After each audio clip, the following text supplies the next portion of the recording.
ng camera mo.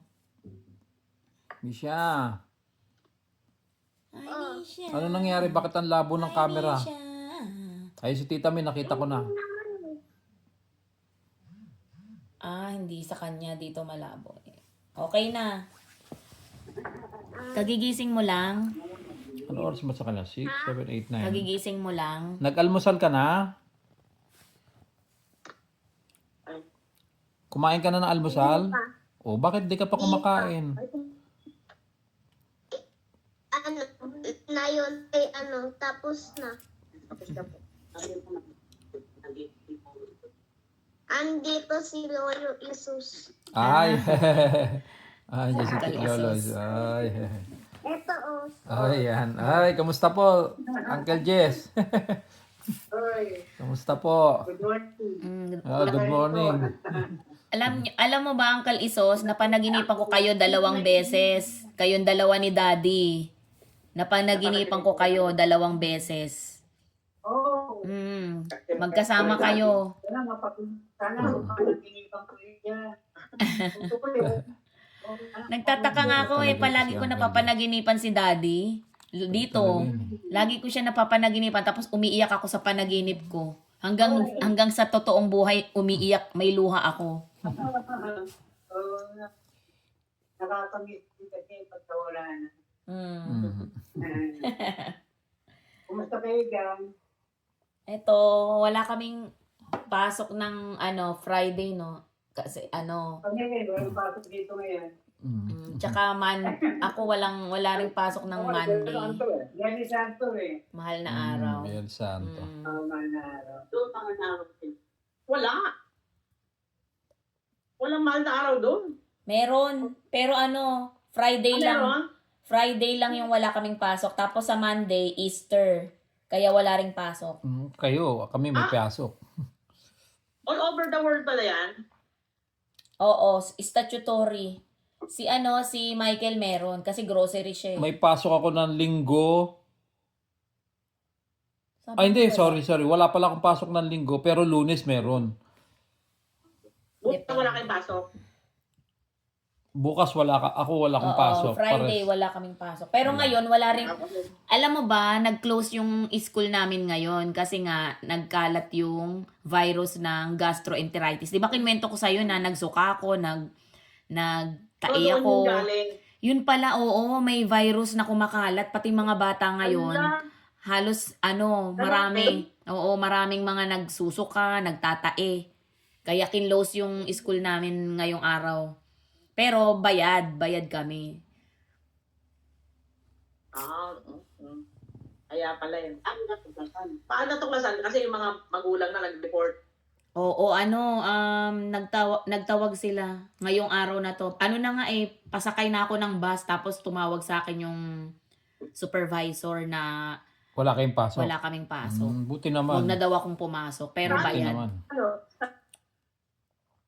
Kasi nga dahil sa virus, marami daw mga, Hindi tubig, hindi sa tubig. yun nga iimbestigahan. Tapos gagawa sila ng report. Bakit nila kinlose ngayon? Kasi parang parang under kami ng government So, parang kailangan nag-update yung school dun sa government kung anong nangyari, bakit naka-close ang school namin. Ayun, tapos marami kasing mga magulang ang tumawag ngayon na hindi makakapasok yung mga anak nila kasi nga nagtatae, ganun. Kaya, yun pala. Kaya rin pala ako nagkaroon ng siguro na virus din ako. Tulungan mo ako ng TikTok. Ate Min, Yes. i-screenshot mo yung passport, yung report card, at saka yung birth certificate nila ha. Kahit na yung mga lang. Yung mga, oo. Dalawa? Silang 3. Yung isa ay, wala di ba yung birth certificate na okay lang? Meron, NSO. Di ba? May NSO siya doon. Oo. Kahit NSO.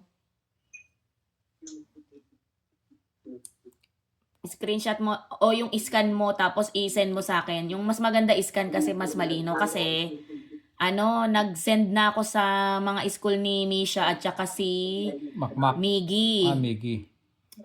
Yung kay Makmak, hindi pa nag-reply eh. Hindi pa sa akin sinisend. Ano sinisend? Ano sinisend? Ang kasamisyon na. Yung letter of acceptance na kasi bago ko sila i-apply ng student permit, kailangan may letter of acceptance doon sa school nila na papasukan. Ang pasukan kasi dito September, so mahaba pa. Ngayon, hinihingian ako ng documents katulad ng passport, birth certificate, at saka Ito mga to. i-apply ko sila ngayon, tapos kapag na-approve, before September, pag na-approve yon, uuwi kami para kuhain namin yung 3. Pag na-approve silang 3, kasi nga i-apply ko na. So, ang start kasi ng klase dito is September. So, kahit hindi pa kami... So, hindi ka rin here? Hindi? Oo.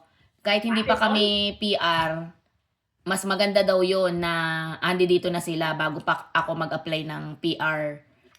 Para yung approval nila, mataas yung chance. Kasi nandito na sila. Alangan naman na pauwiin pa sila. Nandito na sila. Parang ganon.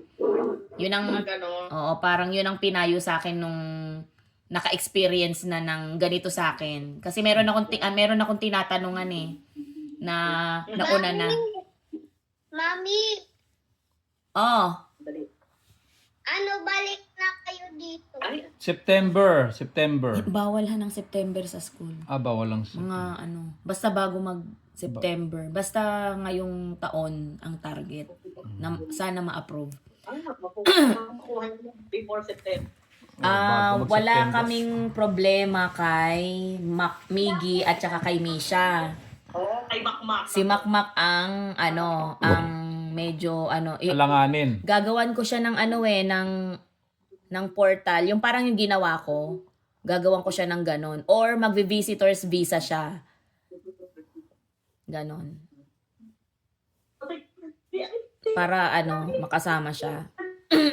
Pero yung dalawa, siguro ngayong taon na to, possible na na makuha sila. Kaya Ate Min, yung passport mo kahit na hindi mo pa muna i-renew. Kaya mahirapan ka dito kay Keisha. May mag-aalaga dito.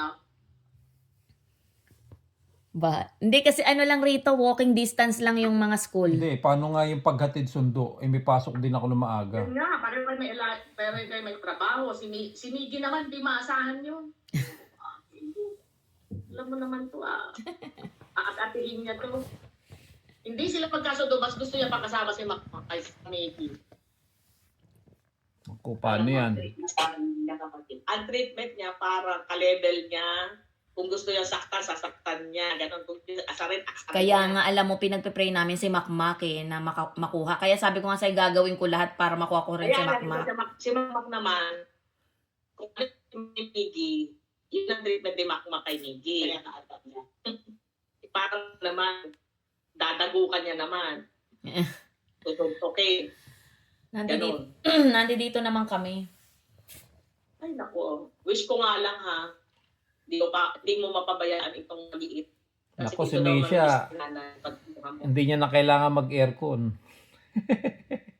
Ang pulis ko talaga dito si Misha. Sabi ko, kahit uubod ng sinungaling kahit Ay, ang baby namin. Sinungaling. Naku, Misha, huwag ka magsisinungaling dito. Misha, huwag ka magsisinungaling dito pag nandito ka na At hindi namin alam kung ano mangyayari sa'yo kapag puro ka nagsisinungaling. Huwag ka daw magsinungaling na doon. Kasi sasabihin mo, halimbawa, may umaaway sa'yo na classmate mo dito. Magsasabi ka. Bully. Naku, pag nagpunta na kayo doon, paano yan? Ang layo mo na. Hindi na kita makikis, saka may hahag. Hindi na kita makikis, saka mahahag. Grabe na. Hindi na kita. Gumawa ng kwento. Yung niya, inistorya na yung mata niya. Paano nga ba? Hindi pa. Ang kwento niya sa akin doon kay Mocha, iba ang kwento niya. Anong kwento niya sa'yo? Ang kwento, ay naku, nandito, gusto niya ba ipakwento? Ang kwento niya ay kumukuha siya ng biskwit. Oh. Yung dito. Tapos nalaglag yung scissors. Oo, nakwento mo na yun. Ano nangyari sa scissors? Tapos nalaglag sa mata niya yung scissors. Shocking. Buti hindi tumusok sa mata. Hindi nga. Ang tanong, paano niya Sinungaling. nahabi-habi Gumawa ng yung ganong kwento? Hindi ka nakikinig. Ibig sabihin sinungaling. Yung Nagsisinungaling lang. Ang may kagagawan ng ganito na dito. Sisinungaling. Ayaw niya ikwento. Ayaw niya. Hindi sinasabi. Yung totoo yung kay Mocha to, hindi yung sa scissors. Oo daw. Paano niya na umakyat siya, kumbaga, kinukuha niya yung biskuit, nahulog yung scissors, napunta sa mata niya. Diba? Ako hindi ko maiisip yung ganong kwento. Ito ko yun. Paano yun? Abay, paano nahabi yung ganong kwento? Ang bilis niyang nakaisip ng kwento. Oo, ganyan. Hindi ko kung ako, paano kumano yung ganong kwento lang? Mas madali sabihin, kinagat ni Mocha. Tapos, Oo nga. ipinaantira. Oo. Ganun lang. Tapos na. Kinagat dami ni pang Mocha. sinabi. Yun lang. Buti na lang, napilit ni nanay. Parang inamo. Napiga at napaamin. May siya, ganyan. Pati yung tunay na lang yan? Pati yung kalmot niya dito sa leeg dati, di ba? Oo. Yun ang hindi Ano yun? Ano yung totoo? Ano yung sabi ko sa kay Mocha yun? Hindi, no? nakipag-away nga, di ba? Inano ng Kanino? kasama niya. Sino talaga yun?